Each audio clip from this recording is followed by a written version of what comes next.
Oh, it doesn't autoplay anymore. That's interesting. I'm used to doing that all the time.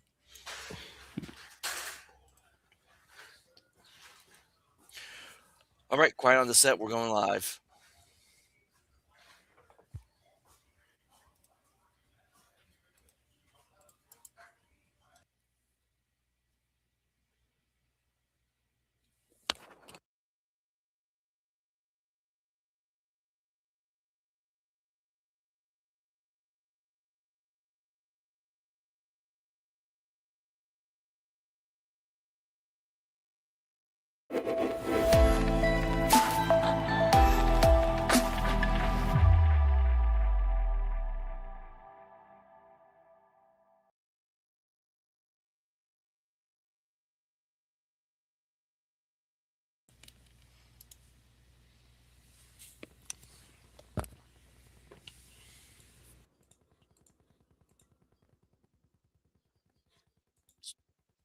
Are we live? It's taking its sweet time trying to transfer over on my end. So I'm sorry about that. My Okay. computer's being super slow still. Okay. Come on. Show everyone's images. It's just showing black boxes on my end currently. I mean, I don't know about the. There we go. Okay. Yeah. It could be just a me thing, so I don't know what was going on. So sorry about that, everyone. But good morning. Hope you all had another good week and that y'all made it through okay. I am still dealing with a lot of crap in my life at the moment, but I am here and I'm ready to run a game. All right, welcome back again to another episode of the Ultracast science fiction campaign, Flushed Out, our comedy space opera, as it is basically being. And today, I will be the narrator of this spacefaring crew, and just I'll just say who I'll just introduce my players, and they will introduce who they are playing as in this game. So as always is my basically the partner in crime for a lot of stuff I've been doing on the socials. We got Roger here today. Howdy, everybody. And once again, I am playing the everybody's favorite human captain, Chip Mercer of the Alabaster Dream. All right. We also have Marhawk here as well with us. Yes, I am playing the useful but not sexy robot Rod. I think Oh that's yeah, I forget your name was Rod. I forgot about that. All right, and then last but not least, we have Wait, I thought it the was one, the Sod. only. We got Duskwill. yeah, it's Sod. Sorry. Odd. Yeah, Oh, it's odd. All right. Everybody, Disco here. I'm playing Yedgar No, the level 4 droid technician of the ship who's ho- basically a hologram whose visual appearance and memories is melded together with Edgar Allan Poe. and unfortunately, once again, the Ozar dwarf who plays everyone's beloved humanoid dung beater, Roland Dungster, was not able to join us today. So he is possibly currently trying to unclog some more toilets for more fecal treasure, I guess would be the way to put it. Pretty much. I also Yep. noticed you got a new But stream there, Hunter. oh yeah, now that I got my internet working, I got my little PNG thing to kind of work with me properly, and so I just recreated. I just had a good Gemini make it old, redo another image I had, and now I got this the space opera game master screen basically. So it felt more fitting to the fantasy one than it originally was. Hey, I kind of like it how it does move into a talking shot as you talk. It's pretty cool. Yeah, the fact that it has a Starfield map is extra awesome. The one I use for the Curse of Strahd game on Rogers Rustic Rollers channel, I have different actual emotional toggles for that one. Except it didn't want to work Hmm. with me the last time we were trying to record the session for some reason. So Yeah, I know. yeah, but Yep, but stay tuned for more about that another time. Anyways, as always, Roger is going to give us the captain's log of what happened last episode. Okay. Captain's log 0003. Me and my wonderful crew of adventuring cohorts came across a ship filled with a bunch of furry animal-like babes, and we beckoned them on our ship to see what could possibly happen afterwards. Though, much to our surprise, they decided to attack us out of nowhere, and using my big intellectual brain that I so willingly have, I decided to trick the leader of the animal babes into our cryogenic sleeping chambers, to where the ice has frozen her into a popsicle stick. And also using my intellectual know-how, was able to get everybody else to leave without any further complaints. Excuse me. Yep. So we're gonna fast forward here a little bit. We'll say a couple days have passed. Sod is able to fix up the sleeping chamber, the sleeping cryo chamber rooms, being a robot and not affected that much by the now dispersed cryo gas and the cold in the room. He is able to fix it. The cryo restored to its normal function, and then y'all were able to again. She was frozen, but is still alive. I forgot. Oh, Captain Sable is her name. I forgot her name for a split second. You all were able to put her into one of these cryostasis chambers, and she is currently she's conscious but asleep and resting in one of these cryopods at the Wait, moment. no. It's alive but asleep, not conscious but asleep. Tomato. Come on. Yep. All right, so I guess we'll start here. Is the three of you kind of like circled around the front of this cryopod as you're looking at the sleeping lioness Captain Sable. Now we'll let you all take it from there with what you want to say or do. I wish Roland was here. He would enjoy this. He would be wondering what kind of poop she poops. I am kind of curious what we're going to do with her if we choose to not keep her in cold storage, because, well, last time she was out of cold storage, she was unpleasant to deal with. Well, considering that whatever she wanted to accomplish with getting the drop on us didn't work out, I don't think she'll have any rights to complain of what we decide to do with her. Gentlemen, please. All we have to do is just make sure that as long as she is frozen, then nothing to worry about. And if she happens to break out, then we'll just have to, I don't know, lock her up. Adel, do we have any dungeon chambers on the facilities? I'm going to make a roll for her.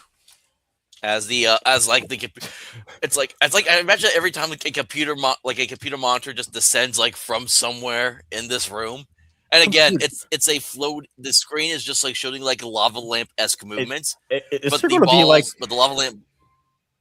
is there like a moment where she would try to hijack one of my drones for a projection? I can neither confirm nor deny that.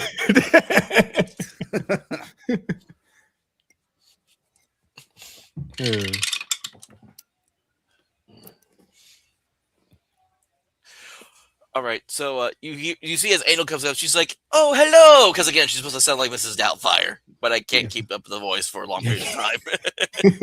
The curse of being a GM: when you make a voice for a character, you can't keep doing. I can do the hello, and that's about it. Yeah, but like the lava lamp balls as a floating across the screen, they'll glow as well when Anal talks, the AI, and you hear as he goes, "Scanning systems, scanning ship now," and she's scanning the ship, and all of a sudden you start to hear error, error. There is a part of the ship. There is a area of the ship that I am unable to access to view. Where exactly is this area? I do not know. All I know is there is an area that I cannot access. Well, Can you show us a map of the area? That way we can know what areas around are visible and what isn't. I can show you a map of the ship in general, but I am unable to process any other parts that I am not allowed to see. Well, I mean, could you just give us like a full map of the ship and then highlight the parts that you do have access to? I mean, yeah. So you just see as like kind of all of a sudden like a hologram like shoots out from the TV screen, and you see a decent sized replica map of the 5 large levels of this terraforming ship. So again, starting from the middle is like the main control room again. So this is where like you control where the ship's going, all its functions and its power. On the up going to upper level 1 is your it's basically I believe I had like dining area, maybe some lockers. No, hold on. Hold on. I need to look at my map again. I have not looked at my map of this in a while, and I've forgotten exactly how I drew this out. All right, so let me double check here.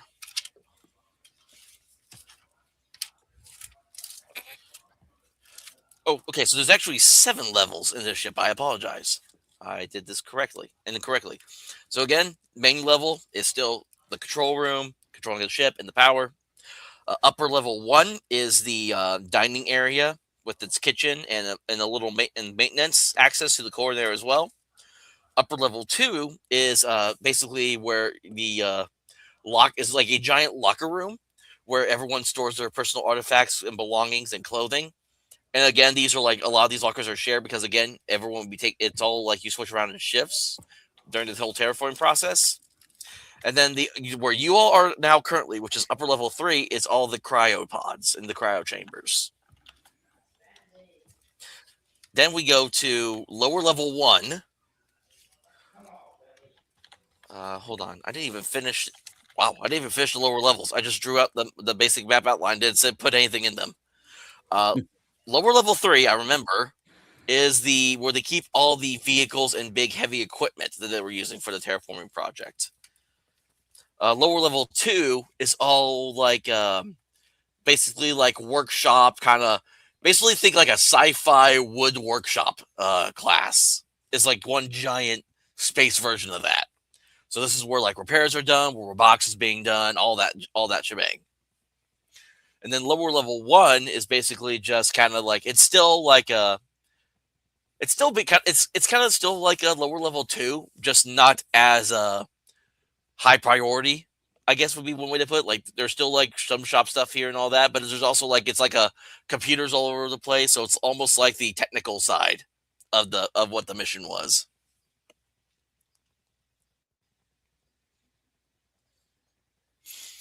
And that's all you all see on the map currently. Sod will take a close look at the map to ascertain which parts of these areas have had all of the stuff stripped out of them. Make an intelligence check for me. Let's see. That's roll 1d20 and a d6. Right? Yep, Yeah. D20, Yes. D6. And on the D6, It only tell me matters if you it's a on the 1 or a D6 you get 6. a 1 or a 6. Yep. I got an 8 and a 3. All right, so you're looking through. You're like able to like kind of like put your hands on this map and kind of like move the hologram around a little bit. but you're not seeing anything that really stands out with that roll. So I see a whole bunch of walls and stuff, but nothing that useful. Okay.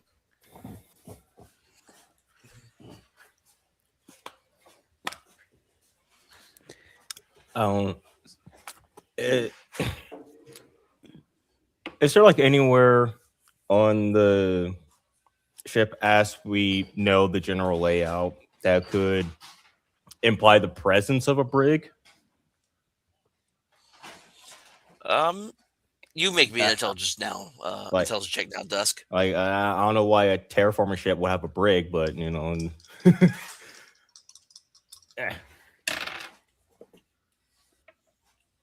Intelligence 13. Okay. I will say with that, you're kind of like moving with the map, and you're able to kind of access, and you actually find, as like I imagine, like you can like process like the internal system of this thing, and you actually, like in your mind as you're trying to access like the coding behind this map, you actually come across a firewall that is preventing you from exploring other certain areas of this map.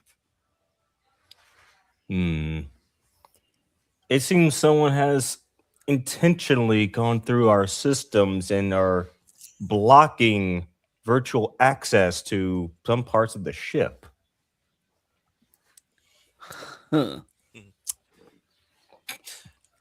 Roger, make me an intelligence check now. Some areas I can explore, but other areas there's a firewall erected.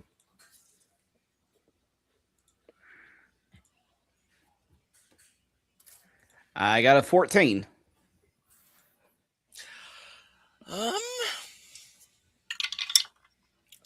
Roger. Yes.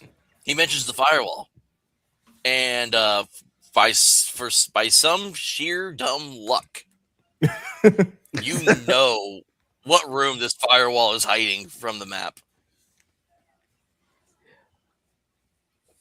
And it is basically there is a secret lower level that is basically serves as a prison. But of course the firewall, I know exactly where it's at. Oh, do tell, Captain. There is a secret underground route facility that actually does make for a holding brig for such occasions just as this. Are we some sort of Earth government black site? Why do we have a secret prison level? What was this colony ship building a prison colony? I don't know. I just work here. We're penal colonists. That'd be funny. It's just like, I don't know. Roger, make me a wisdom check now, real quick. All right. Oh Lord! Turning Mars into space Australia. Let's go. I got a 4. And okay, but I do got a +1, so a 5. Okay, so but on that, you're like, as far as you recall, when talking about the secret prison level on this ship, which interestingly, the placement of it is between the first and second lower levels somehow. There, you think there, as far as your recollection, there's no one in there. Because you think, oh well, they must have evacuated the prisoners as well that they were keeping there at the time. Maybe we're not penal colonists, but we're actually part of the Epstein Initiative, and that's just a sex dungeon.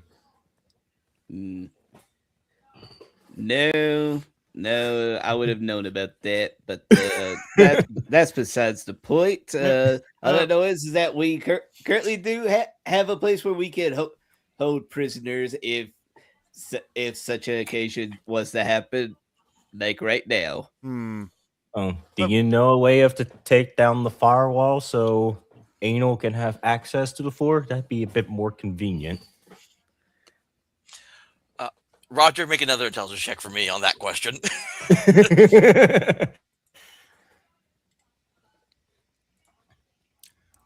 We're running on Windows fucking 50, so Uh, we have I virtually got. no customization of the computer. I've got a 5 - 1, so 4. You have no clue how to take down this firewall. Thanks, Bill And Gates. no, of course, and everyone knows the best Windows is Windows XP, so that's what this spaceship is using. Uh, I miss sorry, XP. sorry, Giger. I was not in charge of any computer what's been doohickeys or whatnot. I was just hired to clean toilets. Well then, while you escort our prisoner to over there, I shall go to the command center and see if I can do something about that. And then his hologram would just blip out of existence. Bloop. Well, son, it looks like it's up to you and me to escort our prisoner. And I imagine we still have the weapons of the guards from before. I would certainly hope so. I get. Did you take them from them? I can't remember. If you Yeah, actually took their blasters from them. I disarmed the one that was on me. Okay, so you got 2 blaster rifles then, and then 1 blaster pistol. Oh yeah. That's right. So, okay, so while we'll get back to you in a second, Duskwell. So, Yeah. Sod and Chip, what are you two doing? When he mentions weapons, I'm like, oh yeah, that's right. I don't have a gun. Hey, can I have one of those? I might need it later. But of course, everybody on the crew deserves some firearms. That's the first amendment of space, baby. Okay, thank you. The Second Amendment's the First Amendment. Anal Nice. comes down and says, "I believe that was the Second Amendment, Captain." Yeah, but in space we don't follow the rules.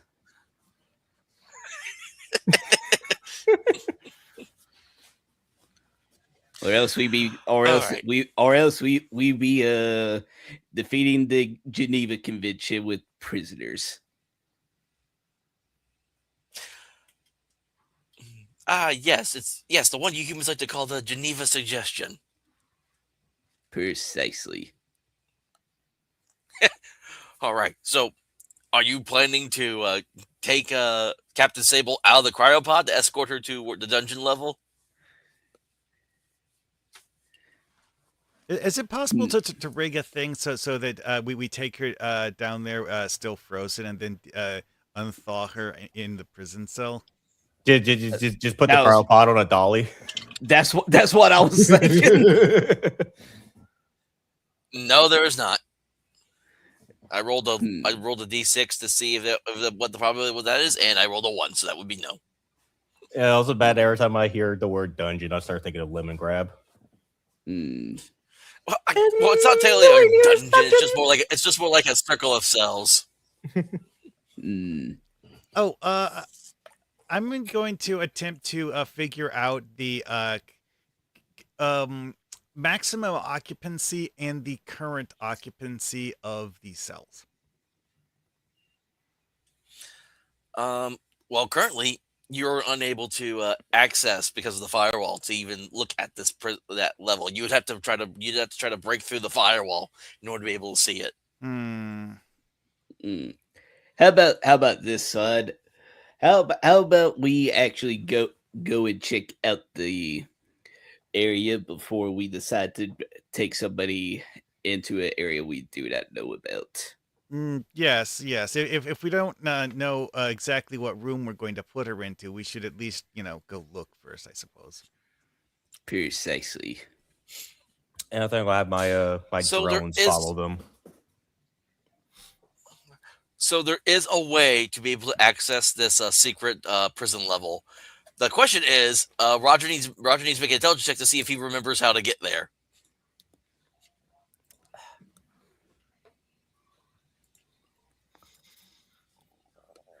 All right, so I do got a -1 in intelligence, and with that, I got a 17 in total. All right, so you actually are able to remember the when you and Sod step into the elevator of the ship. Again, I imagine the panel has like buttons that say like all the different levels.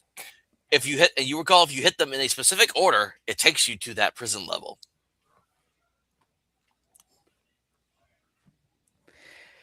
Uh, if we just, if memory serves me correctly, I just gotta hit the correct response of button prompts that my brother more than likely suggested. Uh, let's Yeah, see. Just start doing just go up to the console and start yeah, doing Hill Divers 2 DDR. yeah. Yeah, I'll just let you make up whatever it is at this point, because again, it's you got. So again, like the button will be up here. It'll say U3, U2, U1, M, L1, L2, L3.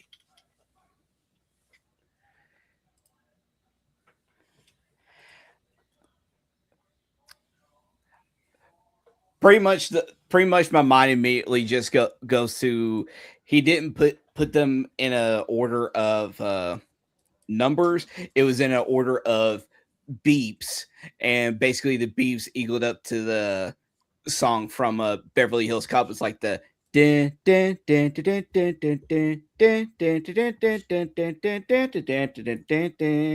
Crazy frog. And and then once you hit that last button, it responds bing bing, and that's when you know it's correct.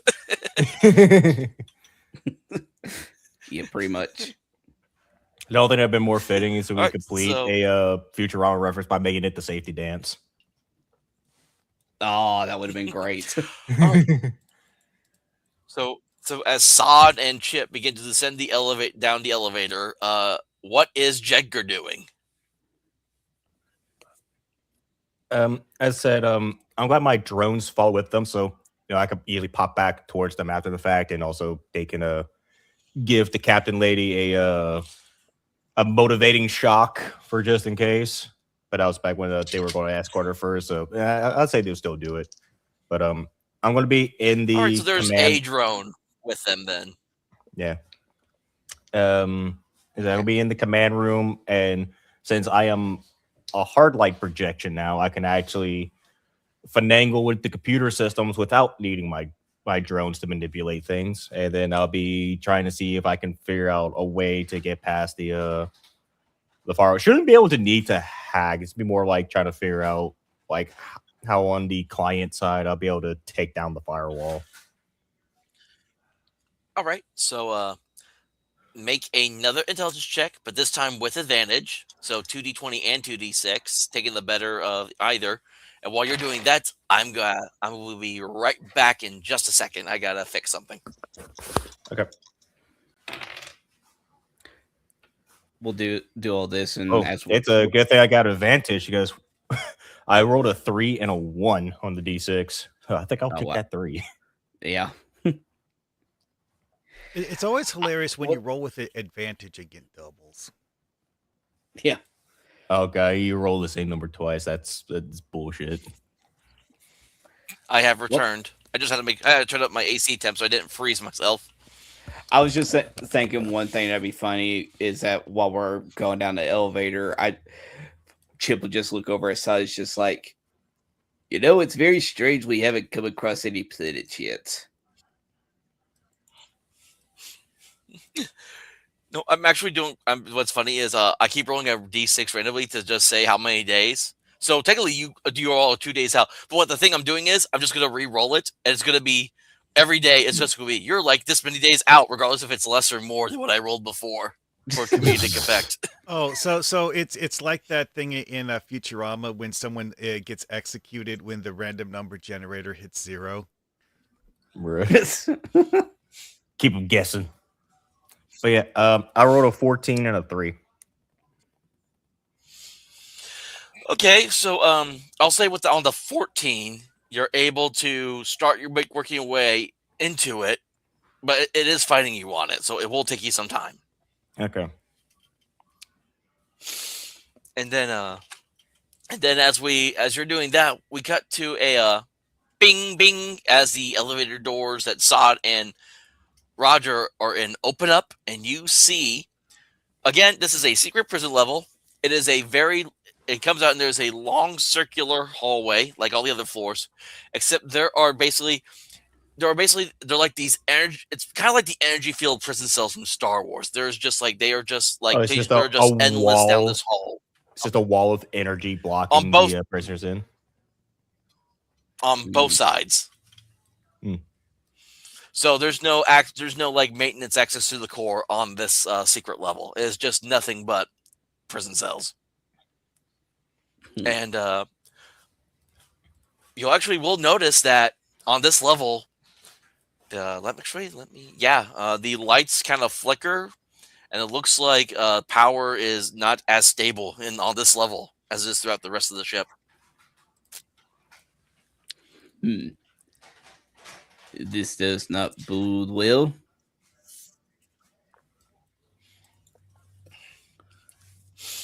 Both of you Sod and Chip make wisdom checks for me, please. Okay. I got a 6. I rolled a 11, and I got +1, so 12. Okay, so I mean, as you all walk out of the elevator, and again, you also got one of Jedgar's drones kind of flying between you all as well, as you're all just kind of slowly stepping out, looking around, and there's nothing too concerning at the moment that stands out to you all. It's just kind of the lights are flickering. It's dim, but not dark to where you can't see. Hmm. Son, do you happen to have any kind of flashlights built into your buddy? Do Like I? Drum probably does. Yeah, that doesn't seem like the sort of thing that because like that's the sort of thing that if it was Bender in Futurama, it's like a 50-50 chance he'd say yes, even if it's something that would have come up previously. And I genuinely have no idea whether that would actually be true. This, me. Chip, you just gently place your hand on top of Sod's head, and you press down. You just and immediately from where his eyes are, they're shining lights. Yeah, that tracks. Because like from an in-universe perspective, you could say that Sod hasn't read his own user manual, so like he doesn't actually know certain things because he literally just woke up. Abound with so much So potential. it's literally. I'm trying to remember what movie I saw that in, where someone just pushed down on top of someone's head, and all of a sudden, like light just shot out of their eyes like a flashlight. Treasure Planet. I think it was Brave Little Toaster. It Or- could be that too. The Treasure Planet. That's right, actually. Yeah. I mean, it's something that I've actually seen as a sort of like a sight gag in several things. Like, I forget what movie it was. It was like some movie where it's actually humans wearing helmets, and someone turns on a flashlight built into someone else's helmet by smacking them upside the head. They actually That's smacked funny. them simply to turn on the flashlight.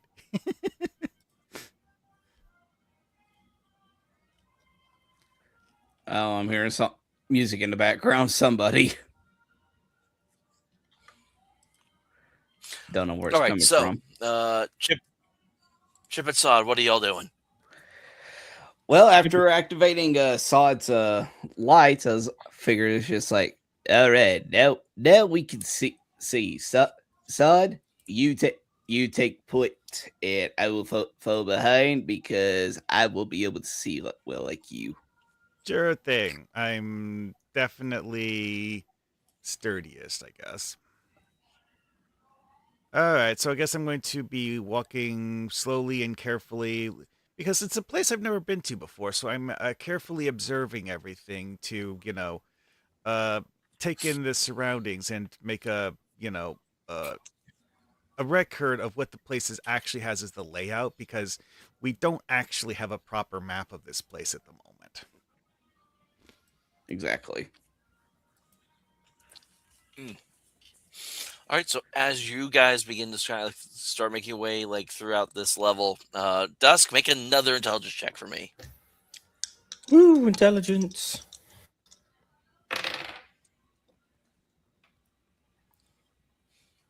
12. Okay, so I mean, this thing has, I mean, this is like one of the most complex firewalls you have ever messed with. It is like you're very slowly making your way through, but it is like fighting with you every step of the way. Man, we really are a black site, apparently. All right, let me see something here. Okay, nope, Anal is still unable to help you. Try to get through this as is. Like as soon as she tries, it's like she's just like error, error, error, error. So the AI of the ship is currently unable to try to help break through this firewall. Wow. All right, I so, guess the AI has that as like a leashing routine in the thing. Is that no? Actually, you are not allowed to attempt to hack the ship's security. You are not allowed to do a howl on us.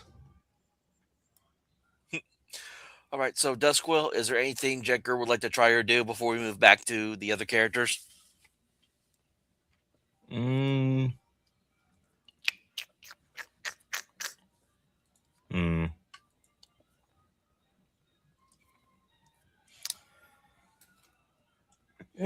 I think Jagger will blip back to Chip and Sod and report that he cannot figure out a way past the firewall. All right, so I'll actually, I wonder. Let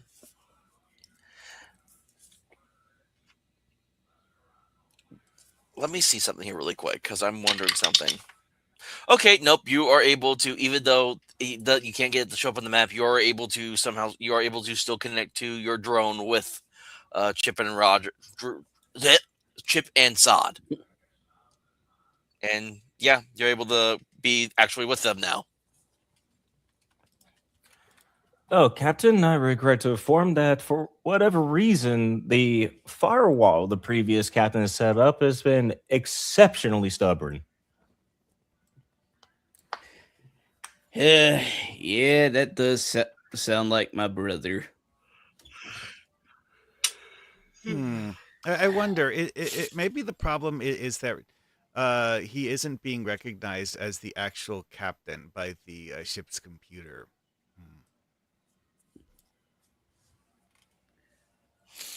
That could be a possibility. All right. So it's testing my authority, is it? I'll show it. Can everyone now please make wisdom checks for me? Oh boy, wisdom.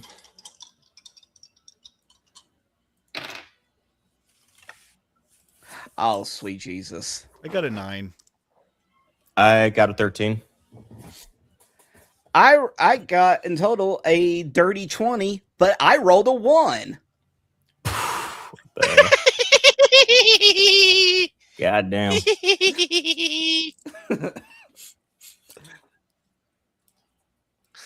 All right, how am I going to play this out? Yes, this should be very interesting.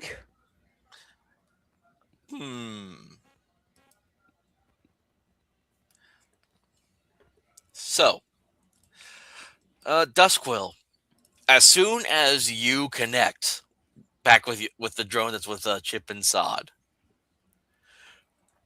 your scanners are picking up. It's kind of weird because since this is a secret level, it's still taking some time to like adjust and try to connect with this, but at the same time, you are there, and you get the feeling that it sounds like your sensors may be picking up something, but you're not quite sure if it's a glitch or if it's if it's giving you an actual reading. Can I tell from Roger. where exactly it's coming from? It's kind of like it's not really telling you where it's coming from since you weren't able to break through the AI. You can't really get a good layout of this room, So it's kind of just like a reading, like it's just like saying like I'm trying to figure out how I would say it to you, it's like it's like your scanner will be like saying like it's something nearby, and then it goes away, then it comes back, and then it goes away.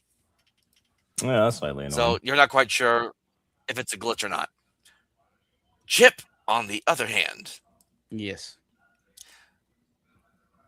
as you're walking forward, and you kind of your feet stop as you begin to hear the sound of munching and crunching from the cell on your right. Roland, is that you? And as you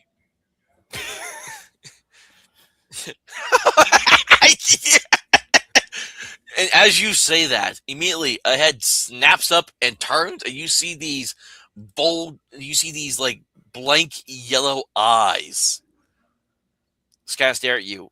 And and all of a sudden, Sod and all three of you, a roar, not like really a roar, but more like a screech escapes this thing as it suddenly lunges at Chip.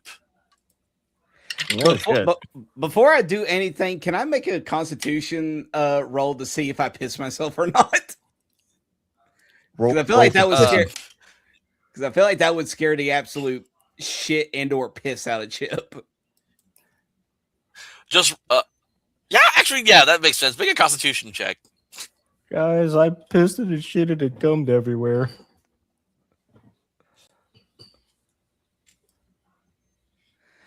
I got a 19 in total. Okay, so you leak a little, but I mean it's nothing crazy. Okay.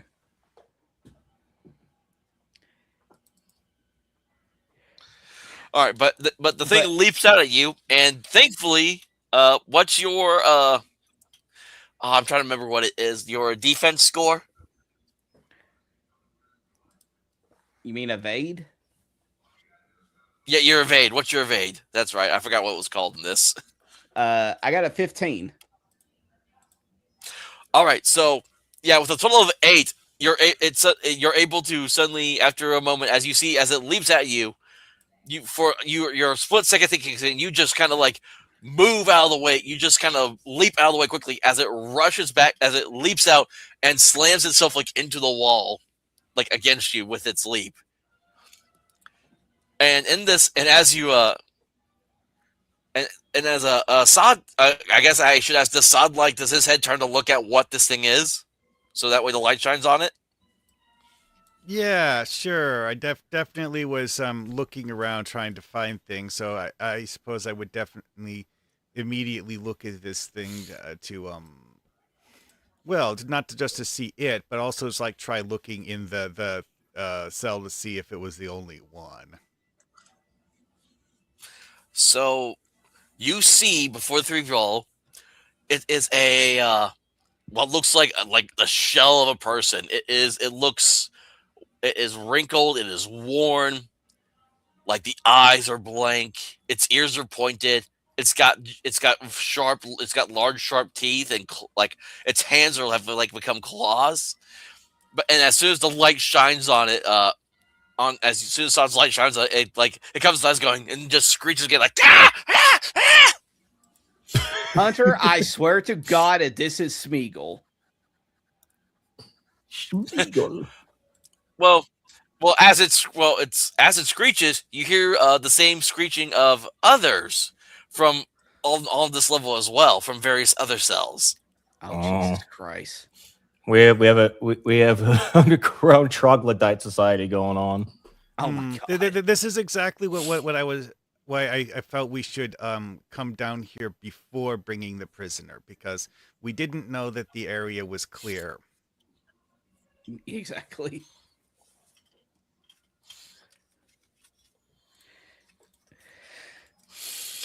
All right, so I will say at this time, and also if you were to look inside the cell that it leaked out of, there is a dead body that it was feasting upon. Oh, cannibal troglodytes. Here's the thing about the whole entire thing. How? Because it's been 500 years. That's a very interesting. That's a very very interesting question. That ain't That Chip will be thinking it. answered if you That's survive, though. Well, gonna see, say that. this goes back to the thing where I was questioning what the maximum occupancy was, because if these were in fact being brought to be used as labor to help build the colony world, then it would make sense if there was a large number of them to act as a workforce. Yeah, I mean, I forgot how many people. Actually, let me see what the maximum capacity of the ship was, because I was using the ship rules from White Star for this ship. So I mean, let me considering look that at. this thing is supposed to be like the quote unquote size of like a small planet or something, I say the inside of it can house quite a lot of people. Wasn't it also the point was that the rounded surface could have attachments onto it that could be used as for developing the terraforming project, so we could have had like multiple secondary orbital attachments that could have housed even more people. Yeah, and also the Yes. a large section of the inner area is actually just gone because they just removed it as part of the terraforming process. So, maybe that actually did have a housing module in it. Okay, I was just looking. Here we go. Yeah, it can. Yeah, this shuttle can hold up to 5,000 crew members. Okay. And All right, so I was gonna say, how many does it seem like we can see here? you only see the one. You don't know where the sound. You don't know where the others are that you heard on this level are at the moment. Okay, I'm just gonna say that with this, Chip is just gonna be freaking out seeing this weird ass little thing just jumping out of nowhere to, in his mind, feast on his bits, and he's just going to pull out his laser pistol and all that. It's like, men, First Amendment rights, open fire.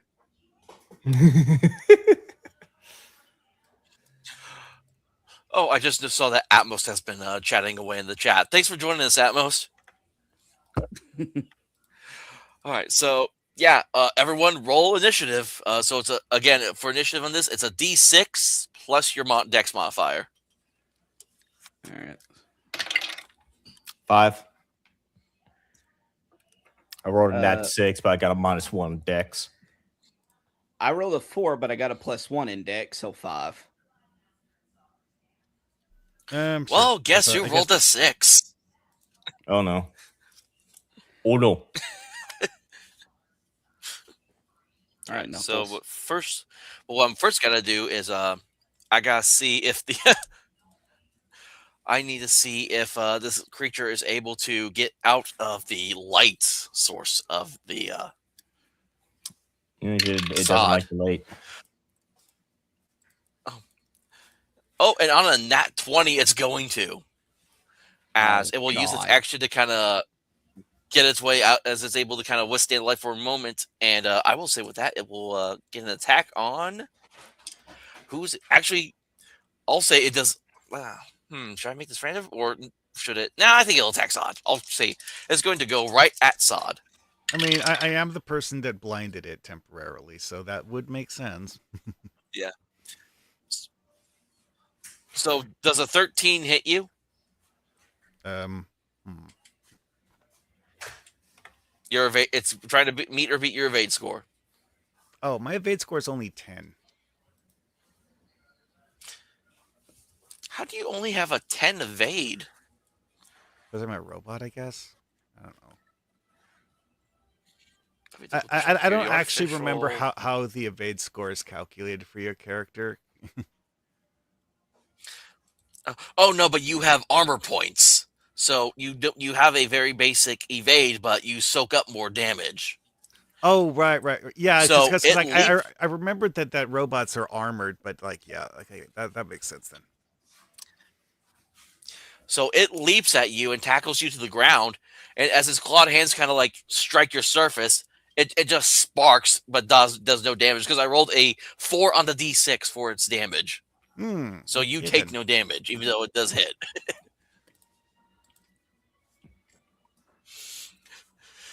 All right, so I don't remember everyone's thing, so I'm just gonna go around in the circle on the screen. So Roger, what does Chip do? Me and Chip both rolled a 5. No, yeah, but I wasn't gonna worry about evade scores as the enemy got to go first. So Yeah.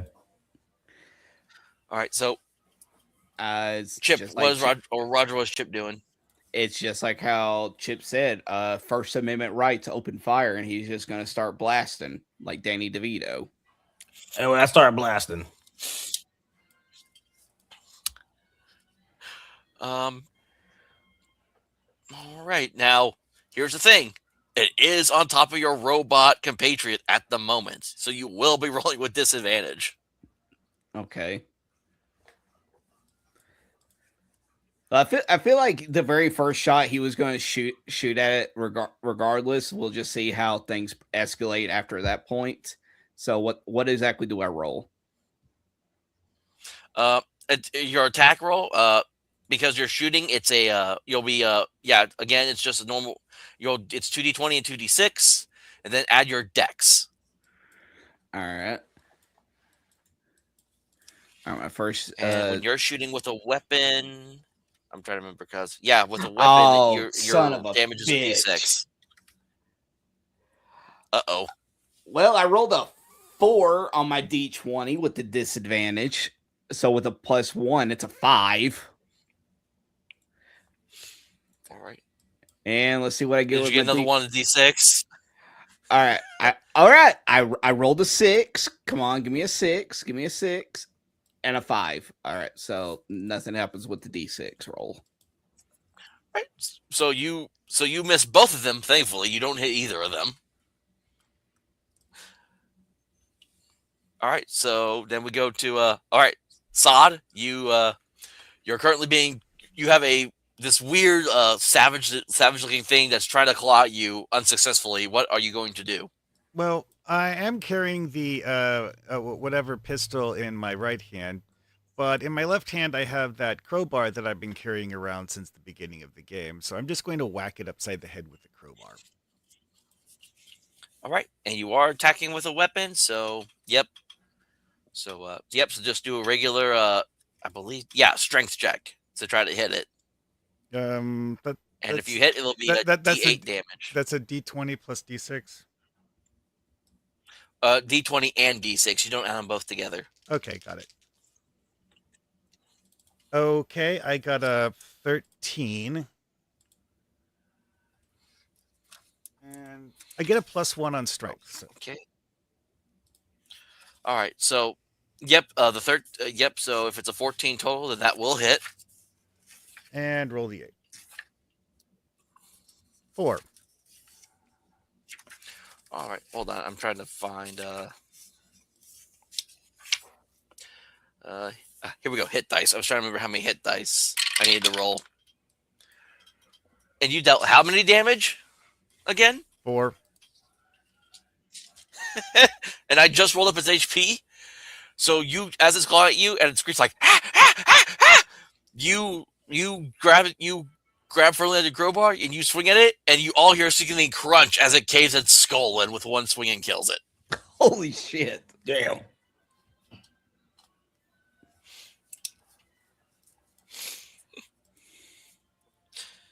All right. However, though, yes, because I forgot to mention while earlier on the enemy's turn, Duskwell, as you stand there, you see this. You begin to see another one start charging down the hallway, down the hall on all fours towards you all. Ugh. well, I mean, we did hear screeching and whatnot, so not that surprising.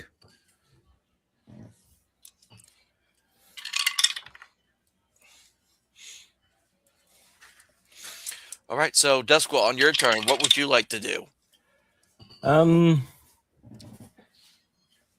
How quickly is that other one coming right at us? It will be able to attack you all next turn. I'm going to get out the electrical. Actually, what will be the tool that the drone I'm currently in would have?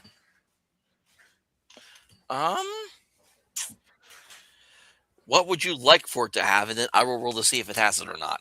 I would say either the electrical shock rod for electrical discharge resetting, or a plasma torch. All right. So 1 to 3, it's the shock. 4 to 6, it's the plasma torch.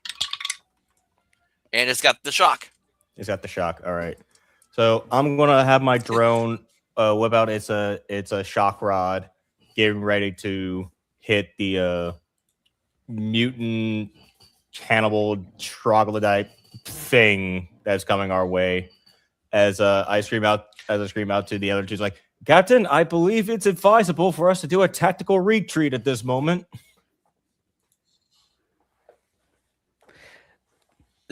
Yes. Everyone, fall back and lock the doors. So hold on. Dusk? Are you sending this drone out to shock the one that's charging at you all, or no? I guess there isn't a way of is like reactions a thing in this game? That is a very good question. Let me double check.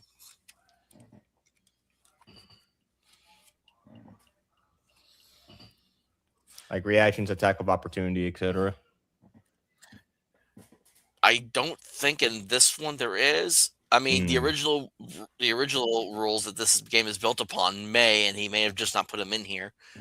But you know what? I mean, most games usually do. So I will say, hold on. Sorry, let me look at combat rules. If there's combat rules in here somewhere, in the background, weapons. Okay, so there is not. So I'm going to roll that you can hold your attack for like a reaction if you want. Yeah, I guess what I was going to do was that I was going to just wait for it to get to us so that I'm not out there while we're trying to retreat. All right. So yeah. So next turn, well, it's getting back to starting word. So the one, who is this one going to come after as it reaches? All right, so it's going to come. It's actually charging straight for the hologram of Jedgar. Yay! And let me see if it will hit you or not. I'm assuming, does a 12 hit? As a hologram, as the simulation, I have very low evade. I only got a 2. Oh my god. Yeah. You only have a 2 in evade? I mean, the simulation's like start off with 0 and I only leveled up twice. Also, aren't But it's 0 in strength. Aren't holograms functionally immune to physical attacks or something? Anyways, that is what I'm double checking. And then yeah, everyone's evade starts at 10. Oh, okay. Well then, I got 12 evade then. So and then let me double check. Yeah, hard light hologram can still be damaged by energy and other attacks, as may the drones themselves. So yes, he can be attacked. okay. And So, I did get a 12, but I only rolled a 1. Well, do you have any AP at all, or no? No AP. All right, so, but thankfully you only take 1 point of damage, but now you can roll for your drone to try to shock this thing. And that'll be a strength. I would say using your drone to fly in, I'd say Dex. Dex. All right. My drones have finesse. Rerolled that one because that fell off. Ooh. 15 and a 6. Okay, so you hit it, and on that 6, Let me see. Go ahead and let's roll for the damage for it like it's a weapon. So, Alright, you don't have any. So roll 1d6. a 1d6, all right. Yeah. Actually, hold on. Let me Holding. think something here again, really quick. I don't. I'm trying to find weapons.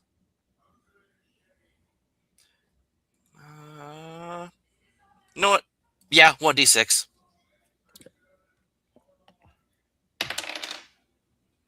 5.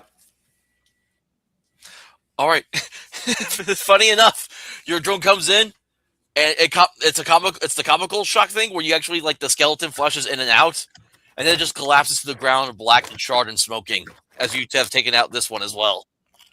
Well, that was so effective. Yeah, these guys only have two hit dice for health, and I rolled low on some of these.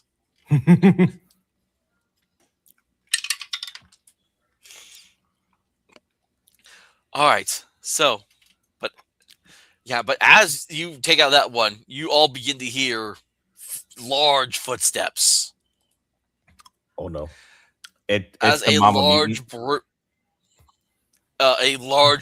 male brute version of these guys stands there, and he's got two others by his side. Oh, it's Daddy Mutant. Yeah, and he screeches and points at the three of you, and these two charge. Let's see who they're going to attack. The first one is coming after Jedgar again.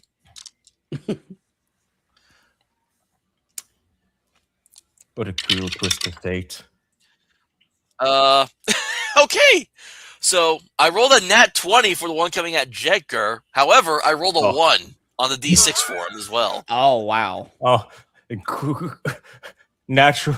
So I'll critical say success, critical with the failure. boon on my enemy, with the boon on my thing, plus the bane that you it's not really boon and bane, but I'm referring to it as that with the boon on my one, but the bane from your 6 that you rolled previously. Let me see. How do I want to? I forgot how damage worked. Was it rolled in double or was it just max? Now I gotta remember. Damage. Oh, it's hindrance and benefit. So on the enemy's hindrance and the character's benefit. I'm trying to remember if you crit what it is. And I'm trying to remember if we even had a crit on a hit here in this game yet. Don't forget you guys have your luck points too that you can spend to reroll as well. Yeah. And if you have funny bits, you can do things with that as well. Yeah, I got 4 luck funny points bits if you have them saved up. Hold on, I'm double checking here. No, they haven't really done anything towards me yet. Yeah. Okay, so there's not a thing in here about crit, so I'll use the same rule I do for all crits, is it will just deal max damage to you. So it will deal 6 points of damage to you, Duskquill.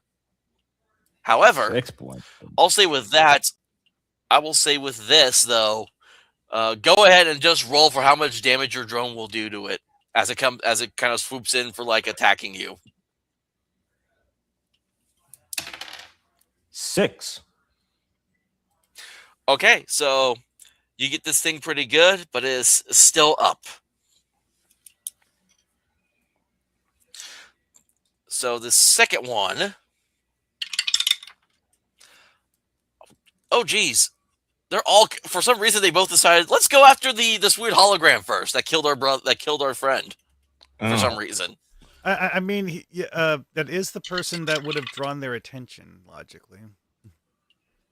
Yeah, and on if you fix your evade towards 10 plus whatever your dex modifier is for it, a 9 will miss. So So both of them were starting to charge towards you. One hit you, but got shot in the process, causing the other one to stop. So that way it doesn't get hurt in the process, basically. No friendly fire around And here. now it is. Yep. And now it is Chip Rogers' turn. Chip, what is Chip doing? Well, that's the thing. Are we trying to retreat back and fall back? Yeah, that's what I suggest. And Captain gave orders of doing so. So yeah, he's going to be running back, but at the same time, he's just going to look back behind him, and he's going to just shoot. But he's not really going to aim. So I say, how about if I roll my d6 to see like which one of the three I randomly aim at? Does that sound good?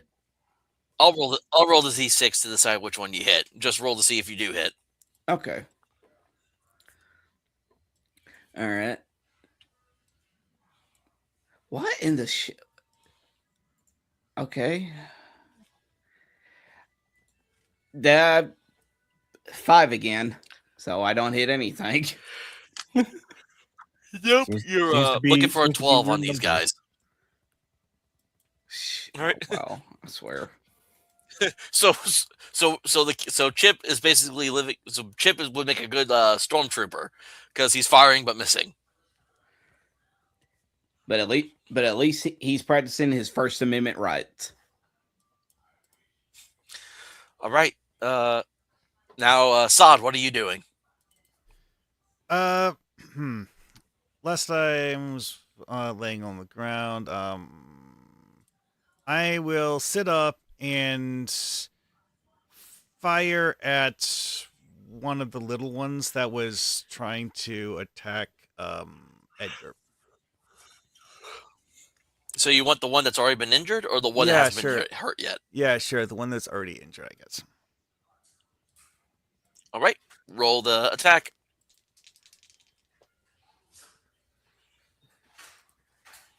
Okay, I got a 3. Wow. That will miss. So you're also firing and missing, and like there's technically these space savages, as they are called in the White Star book for monsters. They're kind of like just moving around. These things are pretty nimble. You know, it kind of makes sense because when you really think about it, this is actually our very first experience with combat so far. Actual combat. Well, Exactly. also it's like these enemies. It makes sense for them to be the low HP but hard to hit kind of guys. Yeah. All right. So, all right, then we're back to Jedgar. What are you doing? So I got the big brute on me, right? No, you got the smaller ones. The brute sent the smaller ones after you all. Oh, The okay, brute okay. is staying back.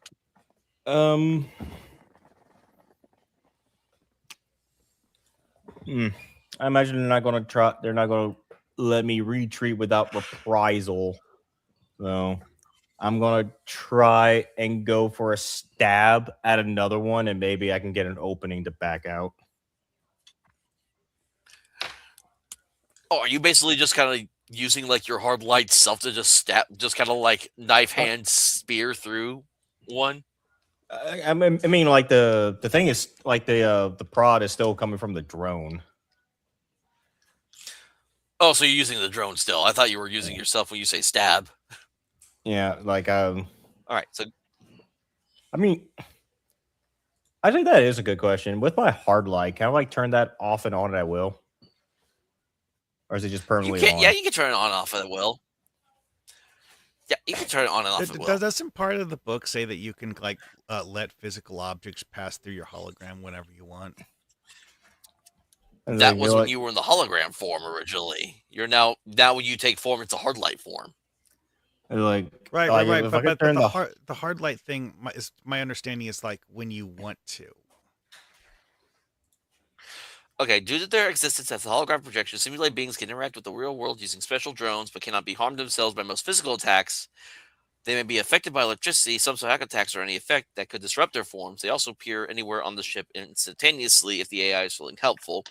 appear to walk through walls. Outside the ship, they must rely on portable projection devices that may be damaged or projector on a shuttle. The hardlight hologram says can project a tangible form from drones that act as a body, can still be damaged by energy and other attacks as may the drones themselves.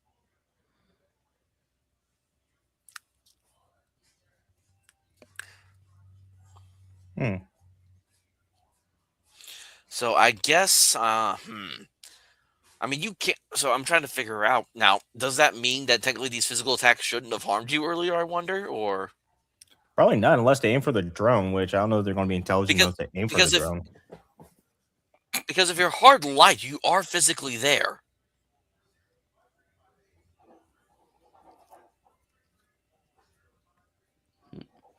And it does raise a question, doesn't it?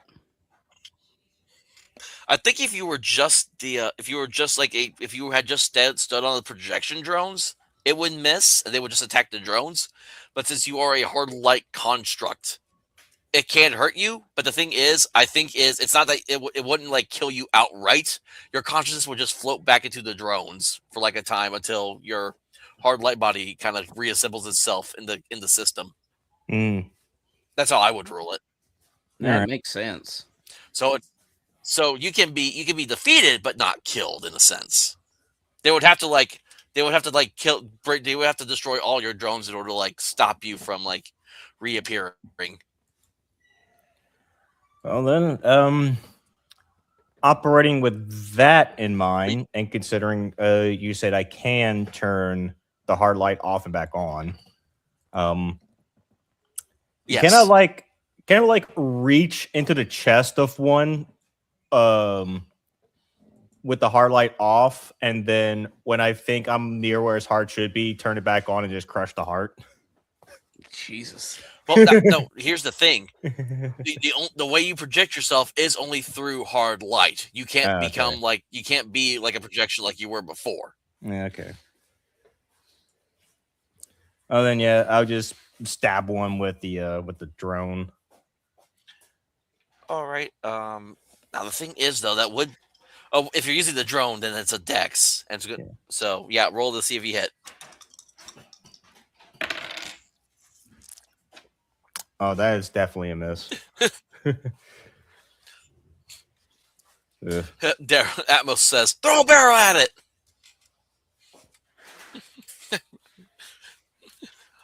Do a barrel roll. All right. Yep, do a barrel roll.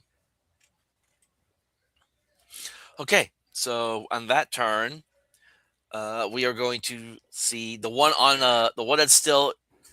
that you shocked is going to try to fight against you, Jedgar.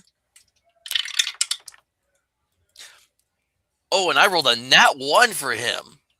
Oh, wow. So he swings wide, and like kind of like as he swings wide, he kind of like leans forward and he bangs his head into like the side of a cell. And this is something I've learned from games. I roll on that nat 1. This one creature will miss his next turn.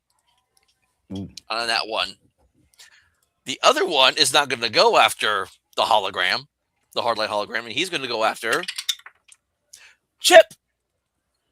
So this one sees you trying to escape, and he's going to charge at you. Why? Why would you do that? So I'm assuming a 18 will hit you?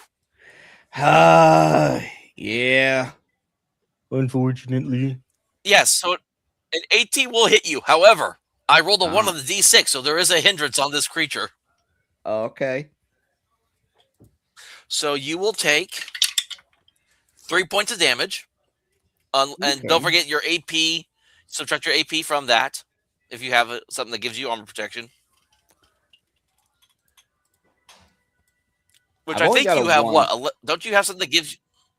All right, so you take 2 damage instead of 3. Okay. And then on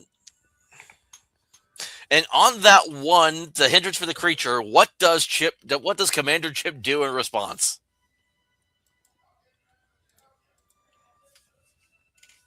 Is it one of the tinier ones? It is one of the normal like non-brute ones, yes. And this is the one that has not been hurt yet.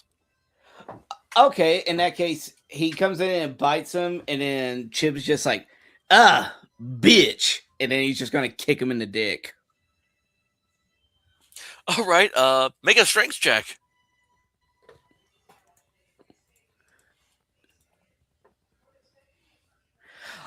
Oh, sweet Mary, Mother of Jesus. Hold on. Please. Aw, damn. I rolled a nat 20. Oof. Okay, so hold on, let me look at human. So you're just gonna deal, yeah, it's a D4, so you're just going 4 points of damage right into the nuts of this thing. Yes. And you see as it goes to look at you, and it just makes that face and it goes, ah! And it just falls over, just holding its crotch. Gotcha. I was praying that I was going to roll a 6 on the D6. Because I had something in mind for that one. So, but no, can't have nothing nice. Yeah, and then you hear a screech from the guy, from the big brute one again, and 3 more of these space savages are going to appear by his side, but they will not attack this round yet. So, okay, now we're back to now it's back to that was their turn. Now we're back to Chip. What are you going to do for your actual turn? Huh.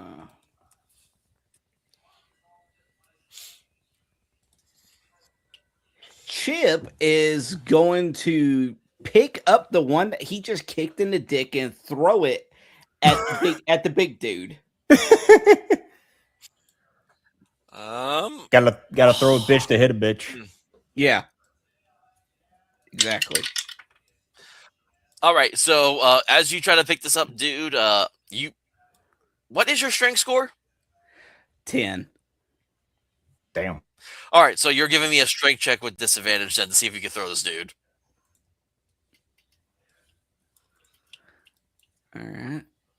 Oh, I rolled a 15 and a 16, so I got a 15.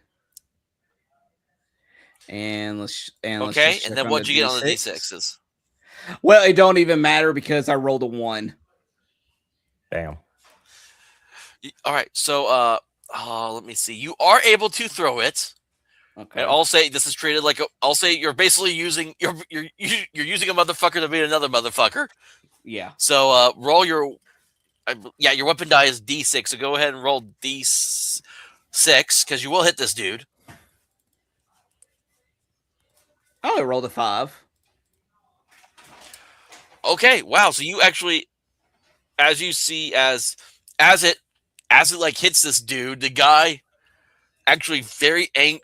You see as like his yellow eyes almost go red with anger, and he hit the guy. He's holding this brute is holding him, and then he tears the guy in half, killing him. Oh shit! Oh god. And the hindrance now is he and the other 3 are going to start charging at you all. They're going to start making their way to you all. Don't I still get movement to where I could where we can still like bolt out of here? Your movement this turn will put you in the elevator to get out of there. Okay. All right, Saad, what are you doing? Well, I'm going to finish standing up and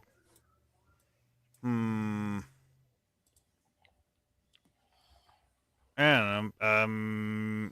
Shoot the big guy while slowly backing away from him.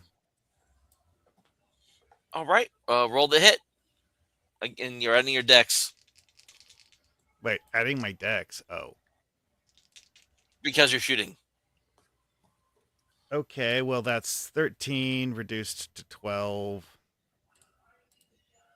So that will still hit. Okay. And that's D8 damage. So yeah, D8 damage for being the artificial. I got a 5. How do you kill this thing? I mean, I was just aiming for the head because, you know. All right. So so you just, as you're backing away, you see it's charging at you, and you just take aim, fire, and its head explodes.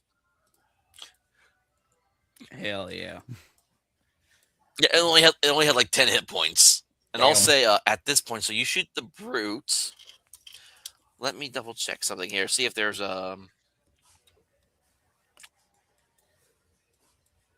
Okay, so they didn't. So White Star does not have morale for these monsters. I wish more games used the morale rules in them. Mm. So let me see For chances how of these retreat. monsters react.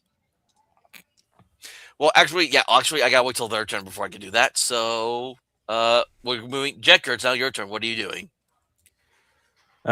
So Chip is in the elevator. How far away is Sod from the elevator? Did you move last turn to No. Sod or no? Well, I was laying down, so last turn I was getting up. So Sod's getting closer to the elevator, but he's not there yet. Okay.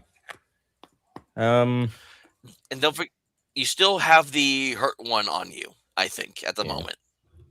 I'm going to use a luck point to help finish off that hurt one. Okay, so roll your attack. Come on, drone, don't fail me now with the luck point.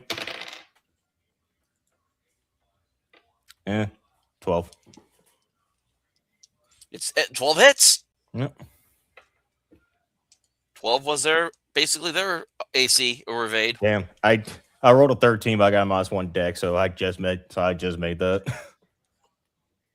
Roll your damage. 3. All right, just enough as what drone coming in for another shock. Yeah. All right, yeah, it comes in, and you actually see as this thing shocks it so hard, it actually bursts into flames. It starts to run back away, screaming before falling over and just turning ash. Damn, just turned to I Am Legend for a second. For real. All right. And did you move the previous turn to Dusk or no? No, since I've like, even though I'm squishier, I still have more survivability. I'm sort of like being the tank of the group to let the others get away. Then my drone will try to fly away if the drone can survive. All right, so there's only the 3 normal space savages remaining. So I'm gonna roll 2d6, and I'm just gonna roll if I get above if I get above like a 5, they'll run away. And yeah, the 3 kind of stare at you, and then with the sounds of like whimpering dogs, they run away from the 3 of y'all. The final 3. Okay. I mean, it does logically make sense. It's like you just saw your leader and one of your buddies just get completely murdered. True. Yep, This being of light can set things on fire. Run. And you killed. I was doing a roll because I rolled a d20 to see how many would be down here, and I only rolled 8. So you had like 7 like normal ones, and then you had the big buff one wasn't any different. He just had more hit points, and he only had 10 on 2d6 for their hit dice. Damn. Only the leader because he had a beefier health pool. Seems like it. All right, and thanks for stopping by, Michael. Always good to see you in the chat. Yeah, thanks for showing up. So I guess Jedker and Sod get back in the elevator with Chip. Yeah. Man, and I had an idea too if they would have kept on coming at us. Yeah. So Chip, the way that you get back to any levels is you just hit one of the buttons as normal, and it will take you back to that level. Well, I definitely was not, of all things to expect, I was not expecting a tribe of cannibalistic troglodytes being on the ship. Everyone make me wisdom checks again, because there may be a detail I forgot to mention in the moment that y'all would know. Oh, boy. I rolled a 10. Oh, I got a 17, which let's see, double check.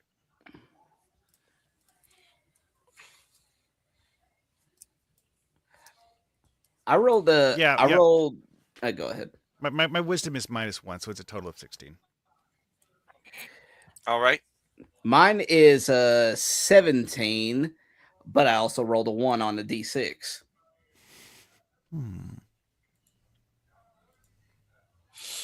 Okay. How do I? What would I give you for a hindrance so on this? So Roger and so Chip and Sod,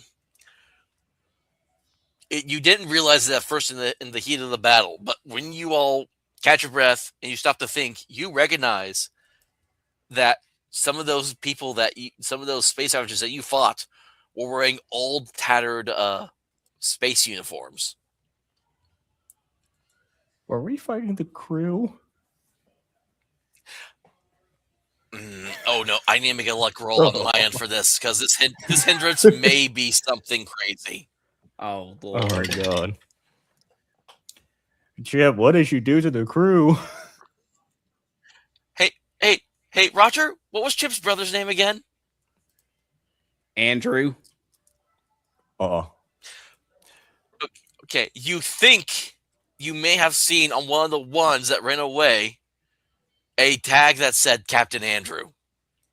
Oh, what the? Oh god. I thought they ran away. What the hell? So No. Sod is going to question whether or not the troglodytes stole his uniform after eating him. Oh. Is they turned into the troglodytes, or the troglodytes brutalized them. Either way, not good.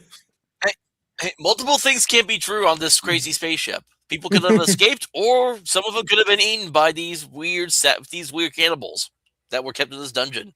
How they got there, you all have yet to figure out. Okay, so Didn't they say that the ship its actual mission was completed like 500 years ago or something?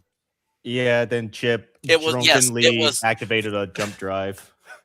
yeah. Yeah, it was. The idea was it was a ship made by Elon Musk, basically Space Force, to terraform the planet Mars for Operation Musk to make it a livable planet. This And feels after like it was completed and they were all celebrating, Chip activated the jump drive and sent them flying off into the vastness of space. Yeah, because it was a launch button, and Chip, in his drunken stupor, thought it was a lunch button. Right, and previously we had been under the assumption that Chip was the only human left on the ship, and seemingly that would be incorrect. Well, that's if you can even call these things human anymore. Well, I mean, it's like at the time that the ship was inadvertently launched, these would have been humans, or their ancestors would have been humans, presumably. Probably just mutants. We probably went through like some radiation field or something in the jump that then horrifically mutated some of these people. We can go with that.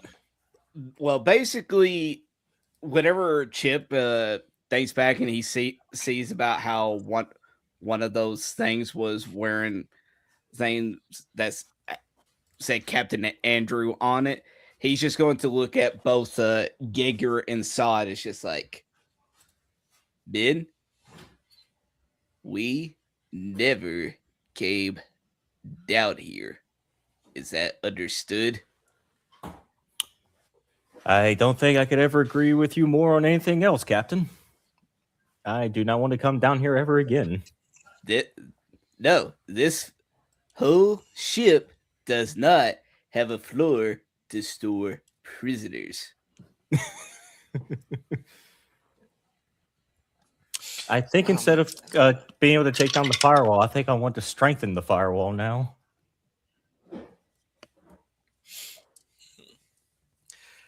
And as the what level were you all going back to? What button did you hit? I would assume that we would just go back to where it all started and go back to where Sable is being kept in. All right, so excuse me. Yeah, sorry. As you all step out of the elevator back up to the cryopod floor, basically, Anal comes down in her TV form, and she's like, "Hello! I have actually been able to successfully make a workaround and have broken through the firewall." No! Put the firewall back up, Adel. Put it up. Put it up now. And you actually will see as she pulls back up the map, and again, it shows the original levels, but then you see as it kind of shifts and it shows the secret prison level. And I also discovered something else about the level as well. You actually see as let me see how many will be down here. It's gonna be like 127. 27 troglodytes. You actually not really. You see as like 10 red dots pop up on the secret prison level. There seems to be some sort of life form down on that level. Nope, there is nothing down there, Adel. In fact, Captain, Captain, there clearly is, though. Adel, I want you to go in deep into your programming and erase all knowledge of that floor ever existing. Let's do a competing charisma check Oh no. to see if you can convince her to actually do what you say.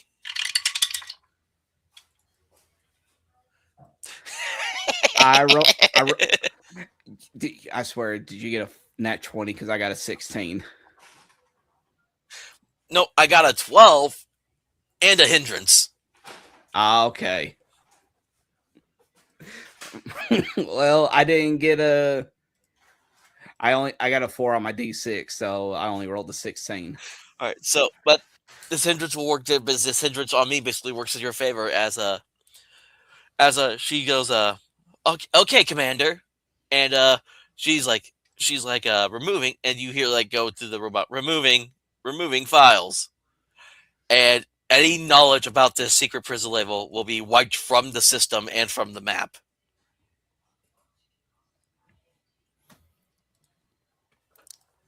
No one must Now you ever still know how to get down there. You still know it's there, but if anyone tried to hack into the computer system of this ship, they would find no records or any sign of it.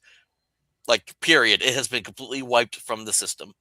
Okay, but because Sod is a robot, Sod, looking at the map, has a full record of it in his memory. How many actual rooms were there, and what was the actual holding capacity of the level? How big would I have made?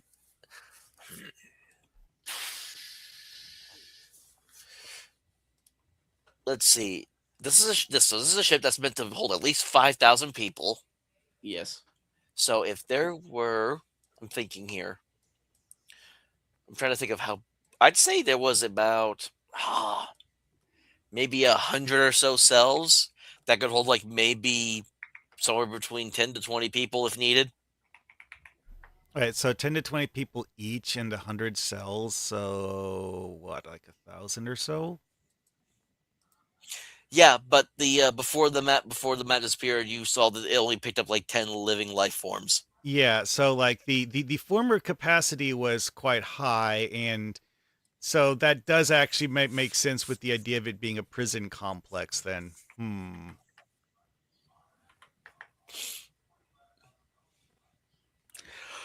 Yeah, But, well, let's see, because like Sod's curiosity here is that he's trying to figure out whether or not this area was actually being used as a prison or if it was just a brig for unruly crew. all I know is that now that we have this, immediately Chip ain't thinking of this, but I'm thinking of it. It's where if we ever get invaded again, it's like, okay, if you want our treasure, it's down this floor. Just punch in this numbers, and it's all yours. Yeah. I'll be a way of going about it.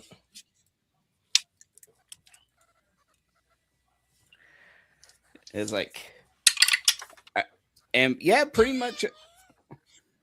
What? Oh God, he rolled something. He's doing some chicanery over there. Well, first off, everyone make a wisdom check for me. Oh Oh my god. God. How much more of this must I endure? I rolled a 15. I got an 8. I got a 15 and a 6. Damn. Okay, so Chip and Sod, you both look at the currently empty cryopod that Captain Sable should have been in. Oh God damn it, you motherfucker. Damn it.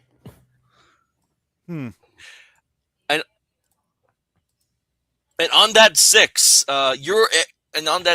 Chip, you're able. It's like you have a second sense that just likes to randomly pick up every now and then as you suddenly move out of the way again and immediately dodge the attack that was coming from behind from Captain Sable as she tries to hit you on the back of the head with a pipe, with another bar, with a bar of something she found. Why, Sable, we should stop beating up like this. It's like, I'm gonna kill you. No, seriously, we should stop beating up like this. As I pull the gun out in front of her.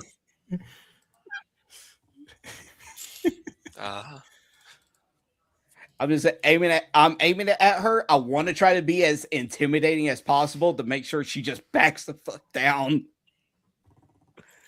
All right, make a charisma check. Oh, please, for the love of God. Oh, thank you. I rolled a 17 and a 6. Nice. Right, so clearly seeing that she's outnumbered, because I'm assuming Sod and Jedgar at this point will probably have taken some sort of stance around her as well as this is happening. She slowly puts down the bar and she's just like, I'm not going back in the pod. Well, and I hate to bring it to you, but your crew abandoned you. It's like, they'll be back for me. They wouldn't leave their captain here. No, they won't. It's like she doesn't believe you, but she's also not really wanting to really put up too much of a fight. She's just gonna kind of just fold her arms and just kind of glare at you.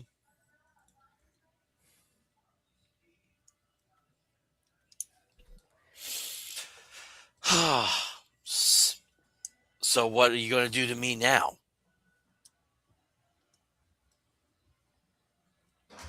The way I see it, you got two choices. One, you join our crew. Two, we'll allow you to go down to a special room with all of our ship's treasures. You might, but there'll be a catch for that one. Do you really want to take that risk?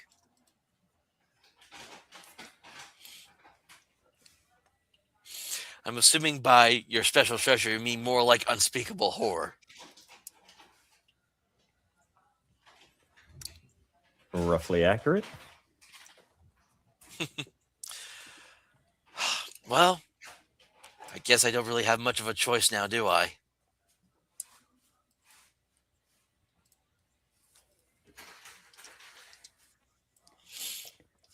And you won't be attempting any coup d'etats?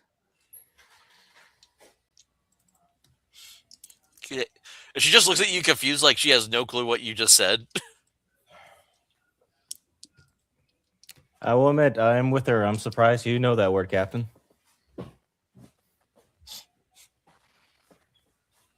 Yeah, my brother kept on saying it. I still don't even know what it means.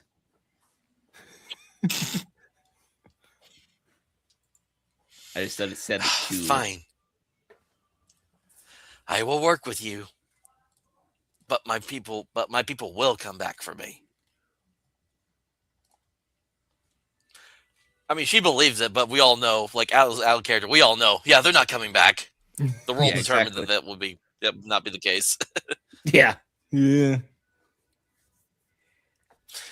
All right, so what are you Well, guys gonna do now? I was like, well, all I can say is that Sable, welcome aboard to the Alabaster Dream.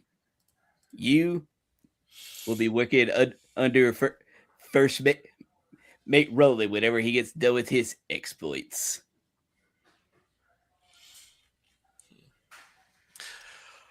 All right, and then all right, is there anything else y'all want to do before So we call wait, now the session to an end? wait, now does the ass have an ass have an ass? Exactly. I do not understand your humans' obsession with butts and with the posterior and fecal matter. Y'all are a strange race. You've got plenty to learn about this crew. All right, and I think also, with that conversation, Roland isn't human. Roland is a dung beetle. That's why he's obsessed with poop. It's because he's a dung beetle.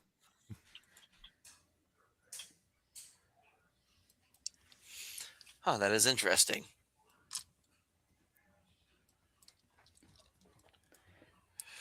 All right, but I think at that point, with that, we can end the session here for today. Yeah. Everyone, what happened that please. go round? Yeah, I literally rolled on because again out in the Black Cat has that table that you can roll on for like your episode ideas, and I really rolled I kind of just chatted, but I rolled the body. The group discovers a corpse or corpses or astro zombies. Astral zombies. Okay, yeah, that course. sounds about like what happened. Yeah. Yeah. All right, so Still looking forward to whenever we Everyone can actually take your just go to a D10s? planet. All right. if you ever get there. If we ever get to that planet, it seems like getting to that D10, planet and at this point is going to be the season finale. Yep, and you're trying to get over your current level. Well, I rolled a 7. Hey, I rolled a 7 too. Okay. 4. So I rolled a 5. All right, so everyone levels up. And again, that is I'm trying to get back to the character sheet. We have it pinned. Character sheet, So 1 attribute point, Yep, 1 have it luck point, pinned. 1 invade score, 1 hit die. Yep. Oh yeah, so Duskquill, if you were showing a level 10, then your evade score should be a lot higher by this point. It should be like I think yeah, because you're level 3 now, right? No, I just got to level 4 because I didn't level up last time. Like I thought you were at hold on. 1, 2, 3. Well, I mean, I got a -1. Okay, deck. no, that's right. This is session 4. Yeah. Wait, yeah. So I'm trying to do the math in my head of how. Yeah. I thought everyone. When I pulled up my character sheet, I actually pulled up the wrong ones because I pulled up the one that I initially sent to you, not the updated one after the previous sessions. So yeah, my evade score actually should have been 13 when we were doing that earlier. Oh well. Yeah, because it's let me double check here again for evade because it's. Now I'm losing my place again on this book. Yeah, disadvantage, attributes, luck, healing, death. Yeah, evade. It's everyone's base evade score is 11. I apologize. It's 11 plus your dex score, and then it goes up with the level ups as well. So with mine, because I have a negative bonus to dex, that was actually reducing my evade score. Okay. Yeah, so your base now, if you're at level 3, should be 14. If you're at level 4, your base evade score now should be 15. And then apply your dex. I have apparently leveled up every single session we've done. Same here. Yeah. Dusk was the only one that didn't level up last time, right? Yeah, I was the only one that missed the level up. Yeah, and then Roland Dunkster's going to be playing catch up at this point because he's still at level 3, I think. Actually, can you? Yeah, he'd be. Can you pull up the stuff for the simulation? Because I just want to know why I initially is there's like something I like misread that would have resulted in me having lower than what I should have had. Evasion. I mean, Could I be, mean, I read through the whole thing. It doesn't say. it could be that you attempted to calculate your evasion and left out the base evasion. Maybe. Oh. Yeah, it says your strength is treated as 0 in your starting simulated form. So now that you're a hard light form, you actually have an actual strength modifier now for attacks. Yeah, so Hey. so if you were to like do the whole like to try to heart punch somebody, it would actually use your strength stat for that. So what is your current strength stat, Dusk? 8. An 8. Oh, so you're starting with a -1 on your strength. Yeah. But if I you went bring it from up to a 0 9, to it makes it an even -1. 0. I got hard light and I got worse strength for it. Huzzah. All right. Go ahead though, Dusquill. Roll your d6 and let me know if it's a 5 or a 6. Mm-hmm. And at most, no, we play this one bi-weekly. We do usually like pop culture news 1 week, and then we do our game the next. I rolled a 1. All right, so you do not move up yet to your final form. Yeah. You're still hard light. Okay, so hit dice. Roll 1d10. Oh, I actually got a 1 for my hit dice. That happens sometimes.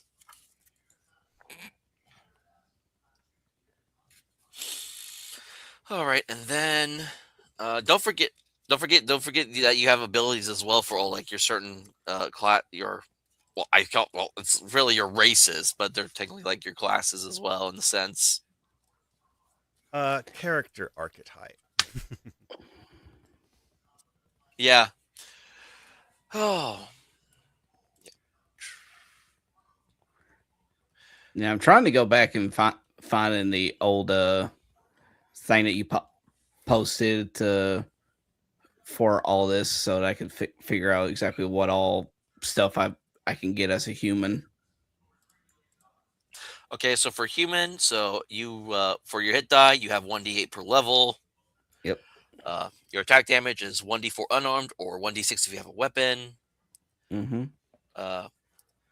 You have reluctant leader, which is a pool of leadership dice. D8s equal to your current number of hit dice, so you have a pool of 4 d8s, and you can add that to either your attack damage or used for another character's attack roll, skill roll, or saving throw.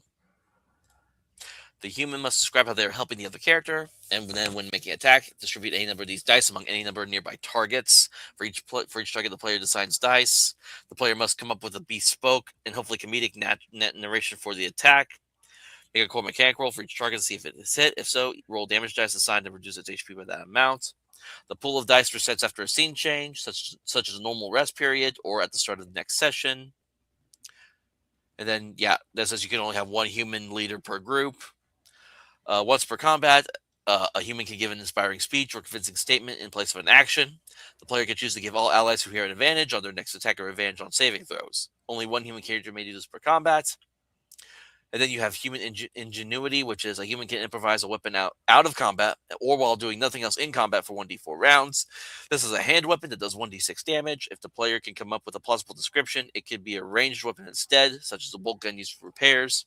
Necessary parts for repairs or other sorts of jury-rigged items may also be constructed as per GM discretion. All right. Well, looking at the artificial stuff, I apparently don't actually have any abilities I gain as I level up. Oh well. Yeah, you don't really gain more abilities as you level up. For the attributes, what does it need to be at before I get a +1 to the modifier? It needs to get up to 13 before it becomes a 0 to +1.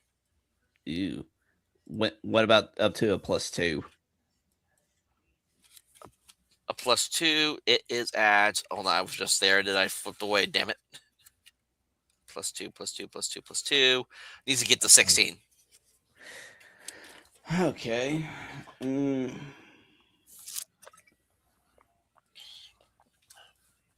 Okay, well, I am going to have as my +1 attribute point, add 1 to wisdom. Okay. And then just change your. I'll probably repost the rule book in the chat and then pin that so that way people can have access to it if they need to ever look back at it for something. Part of the reason In our why group I, chat. I, I am mentioning this is because that actually bumps up my wisdom stat enough so that I no longer get a -1. I will And that's also always a good thing. I will also boost my wisdom up so it's not at a 15. So one more into wisdom and I can get a +2 in my So- modifier. I got 9 in intelligence now. Am I still at -1 or did I get to 0? What's your number again? 9 is 9. 0. Yay, finally. Yep, 9 is 0. My main stat is no longer in the negatives. The fact that some of y'all got just abysmal scores and have somehow made it this far already into our little campaign we're doing. Because again, like I wonder, I need to look up like how many episodes a season usually has. Because I'm curious like how long Typically we anywhere want to keep between this going before 12 we to want to switch to 24. something else. It's usually like 12 to 24. Yeah, if we're doing classic television, Yeah, it's about 24 episodes a season. Actually, a lot of them, due to the weekly syndication thing, would actually do it as a multiple of 13. So I just looked at Google AI tells me modern TV seasons typically contain 6 to 13 episodes for streaming and cable, while traditional network TV produces 18 to 22 episodes. That's kind of funny that it says 6 on the low end when the rumor campaigns never last more than 6 sessions. but yeah, it's like And yet- notice how it pulled out the number 13. That's exactly the reason why I said. Yep. So I think we may do that. We may try to do something we may do this one for like 13 episodes, and then we can either start a whole new season with this, or we can try another game if you guys want to do that as well. So I'm always open. I still want run to stuff, try so. that Wendy's one. Oh yeah, I forgot about the Wendy's one. That'll be funny if get Gemini to recreate this it's like I'm running a game inside a Wendy's restaurant and I'm just wearing like a Wendy's cook outfit. We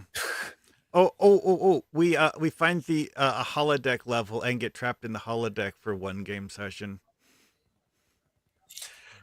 Oh, or that'd be funny. It's actually me running the Wendy's. It's actually just Chip running a game for Sod, Jedgar, and Roland Dung. There's a That's what. there's like a game I always liked playing, but I could never really get a whole lot of people to try it out called The Sprawl. It's a cyberpunk thing. There's actually quite a lot of Sprawl. cyberpunk games that are just like minor things that people forget about. Because like in theory, they actually had in the old pre-Wizards of the Coast TSR stuff a cyberpunk games set up that you could play. Not anywhere near as popular as D&D was, but you know, it existed. Yeah. Oh, it's a Power of the Apocalypse game. That's interesting. I'm surprised I never heard of this. What is? The Sprawl RPG that you told me about. It uses Power of the Apocalypse. Oh, okay. But they want $21 for a PDF. What the fuck? That's probably why I could give you a PDF for free. I could find that. That's another I thing. would like that. I with could read it. a lot of games is that whoever makes them puts in the wrong price point, and then it just gets like memory hold by the internet because like people look at it, it's like, oh no, I'm not touching that.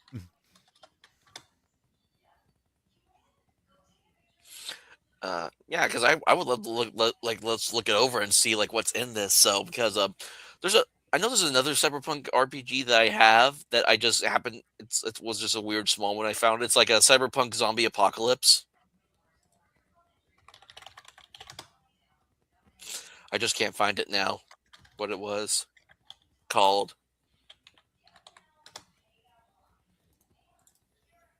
This is it. Yep, Another this is it game that right I here. have. It's called another game that I have. I would like to run sometime is because I would like to do like a new Vegas setting thing with it. It's called Atomic Shadows, and it's a post apocalypse game, but it uses the Shadows Arc system.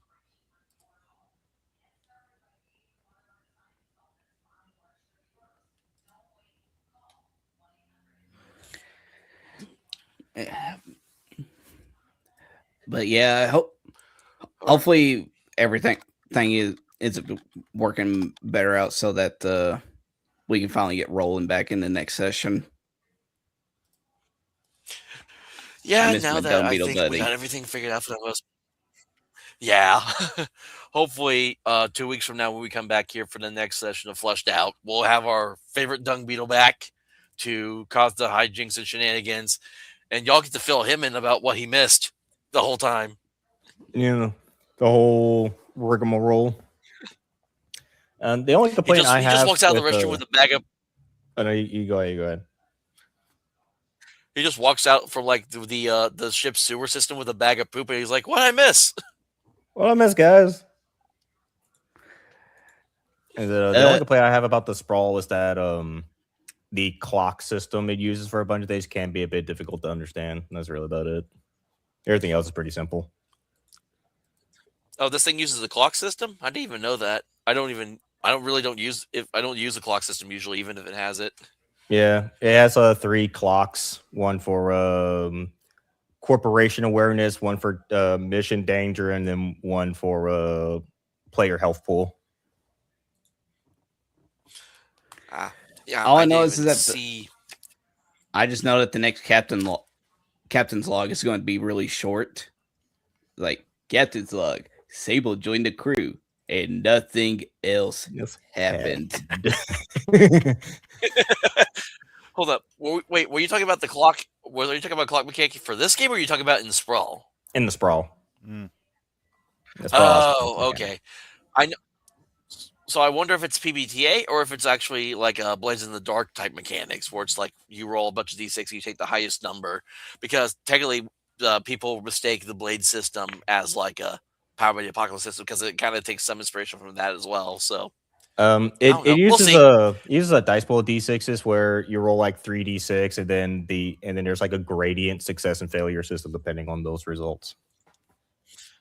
Yep, that's usually how it works. I'll have to read it over and see. And maybe we could maybe we'll take a break from this and maybe do like a one shot of it sometime or something, or like maybe like a 2-parter since we only do like 2-hour sessions. So. Yee.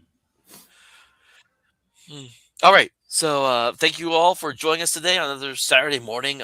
I'm definitely glad that I got to run this today after the crazy last couple of weeks I've had. So thank you to everyone who came by and listened to the chat.